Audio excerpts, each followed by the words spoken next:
तर आम्ही रुद्रांश आणि माझ्या वाढदिवसाला म्हणजेच 1 ऑक्टोबरला ही ट्रिप प्लॅन केलेली होती। योगेशचाही वाढदिवस पुढे 7 ऑक्टोबरला होता।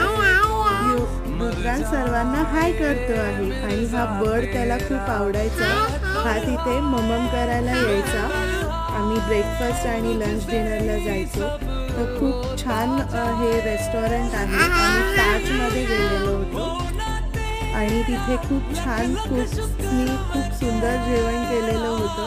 तर वेगवेगळे डेलिकसीज आम्ही तिथे टेस्ट केलेले होते आणि आमचा 1 वीक कसा गेला एवढ्या सुंदर वातावरणात खूप छान वाटलं। आम्ही 1 ऑक्टोबरच्या आधी गेलेलो ॲक्च्युली। तिथे असं पूल साईड वगैरे खेळायला सुद्धा आहे। तर मी नक्की रेकमेंड करेन हे हॉटेल। खूप छान आहे तुमच्या फॅमिली बरोबर